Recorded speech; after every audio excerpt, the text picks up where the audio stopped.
ఓం సదాశివసమారంభాం వ్యాసశంకరమధ్యమాం అస్మదాచార్యపర్యంతాం వందే గురుపరంపరాం. జ్యోతిష్ శాస్త్రాన్ని భావితరాల వారికి ప్రసాదించిన ఋషుల యొక్క పాదపద్మాలకి నమస్కారం చేసుకుంటూ, అలాగే నాకు ఈ జ్యోతిష విద్యను నేర్పిన గురువర్యులు జ్యోతిష బ్రహ్మ కీర్తిశేషులు శ్రీ ఏరంకి సూర్యనారాయణమూర్తి గారు, సూర్యశ్రీ దైవజ్ఞ గారి యొక్క పాదపద్మాలకి నమస్కారం చేసుకుంటూ, ఓం శ్రీ మహాగణాధిపతి నమః, శ్రీ గురుభ్యో నమః, హరి ఓం. వీక్షకులందరికీ నమస్కారం. జూన్ నెల 16వ తారీఖు లగాయతు జూన్ 22వ తారీఖు శనివారం వరకు ఉండేటువంటి గ్రహగతుల ఆధారంగా ద్వాదశ రాశుల వారికి ఈ వారం ఏ విధమైనటువంటి శుభాశుభ ఫలితాలు కలగబోతున్నాయో ఈ కార్యక్రమం ద్వారా తెలుసుకుందాం. అందులో భాగంగా ఈ వారం ఉండేటువంటి గ్రహగతులను గమనిద్దాం. ఈ వారంలో శనేశ్వరుడు కుంభరాశి యందు, మీనమందు రాహువు, మేషమందు కుజగ్రహము, వృషభ రాశి యందు గురుడు, మిథున రాశి యందు రవి, బుధ, శుక్రగ్రహాల యొక్క సంచారం అనేటువంటిది జరుగుతున్నది. అలాగే చంద్రుడు కన్యా, తుల, వృశ్చిక రాశుల యందు సంచరించబోతూ ఉన్నారు. కేతు కన్యా రాశి యందు ఉన్నారు. ఇటువంటి పరిస్థితుల్లో ద్వాదశ రాశుల వారికి ఏ విధమైనటువంటి శుభాశుభ ఫలితాలు కలగబోతున్నా తెలుసుకుందాం. ధనురాశి వారికి ఈ వారం మిశ్రమమైనటువంటి గ్రహస్థితి గోచరిస్తూ ఉన్నది.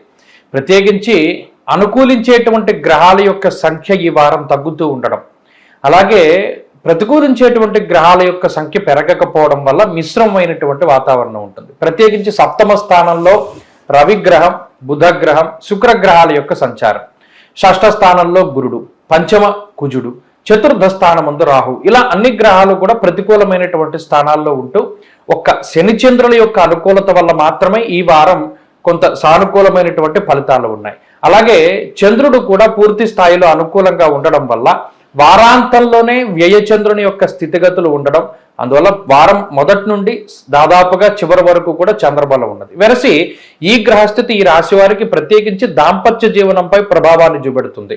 అలాగే కుటుంబపరమైనటువంటి విషయాలపై ప్రభావాన్ని చూపెడుతుంది. అలాగే పబ్లిక్ రిలేషన్స్, వ్యాపారము, అలాగే భాగస్వామ్య వ్యాపారాలపై ఎక్కువ ప్రభావాన్ని చూపెడుతూ ఉంటుంది. దానితో పాటుగా ఆర్థిక పరిస్థితులపై, సంతానంపై ఈ గ్రహస్థితి ప్రభావాన్ని చూపెడుతుంది. ఏ రకంగా అంటే సప్తమ స్థానంలో ఉన్నటువంటి రవిగ్రహం శుక్రుడు బుధగ్రహాలతో కలవడం వల్ల సామంత జన విద్వేష అన్నది శాస్త్రం. కావాలని మీతో తగువ పెట్టుకునేటువంటి వారి యొక్క సంఖ్య పెరిగిపోతూ ఉంటుంది. మీ తప్పు లేకపోయినా కావాలని మిమ్మల్ని ఇతను లేదా ఈమె చేసింది తప్పు అని 10 మంది చూపించేటువంటి పరిస్థితి. అలాగే జీవిత భాగస్వామి కూడా మీతోటి కొంత వ్యతిరేకంగా మాట్లాడుతూ ఉండడం, ఆ రిలేషన్షిప్ అనేటువంటిది కొంత మాట పట్టింపులతోటి ముందుకు సాగుతూ ఉండడం, సంతానానికి సంబంధించినటువంటి కొద్దిపాటి సమస్యలు, ఇలా మానసికమైనటువంటి అశాంతి ఈ వారంలో కొంత అధికంగా ఉంటుంది. అయితే ఈ గ్రహస్థితిని తగ్గించేటువంటి విధంగా శనిచంద్రులు ప్రభావాన్ని చూపెడుతూనే ఉంటారు ఎక్కడో ఒక్కడ ఈ గ్రహస్థితి ఇచ్చేటువంటి ప్రతికూలతలను తగ్గించడానికి. కానీ మీరు చేయవలసినటువంటి కృషి కూడా ఉంటుంది. ఈ గ్రహస్థితి ప్రభావం మీద పడకుండా ఉండాలి అంటే మౌనంగా ఉండాలి. ఎంత మౌనంగా ఉంటే మీకు వచ్చేటువంటి సమస్యలు అంత దూరంగా పారిపోతాయి, ప్రత్యేకించి ఈ వారం మాత్రమే.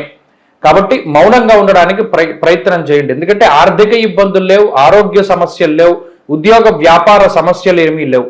వ్యాపార పరంగా కించిత్ ఇబ్బందులు ఉన్నప్పటికీ దాన్ని దాటగలుగుతారు. ప్రత్యేకించి మానసికమైనటువంటి సమస్యలు ఈ వారం ఉంటాయి. దానికి మీరు మౌనంగా ఉండడం వల్లే అన్నిటికీ కూడా చక్కటి ఒక రెమెడీ కింద కూడా అది ఉపయోగపడుతుంది. అలాగే విద్యార్థులకి ఈ వారం గ్రహస్థితి బాగున్నది. స్త్రీలకి కూడా ఇదే రకమైనటువంటి గ్రహస్థితి అన్వయం అవుతూ ఉంటుంది. ధనురాశి వారి ఈ వారం మరింత అనుకూలమైనటువంటి ఫలితాలని సాధించడానికై లక్ష్మీ నరసింహస్వామి వారి యొక్క ఆరాధన చేస్తూ ఉండడం చెప్పదగినటువంటి సూచన. ఈ వారంలో కలిసి వచ్చేటువంటి రోజు శనివారంగా చెప్పవచ్చును. అదృష్ట సంఖ్య 1, అదృష్ట వర్ణము నీలము. తదుపరి మకర రాశి.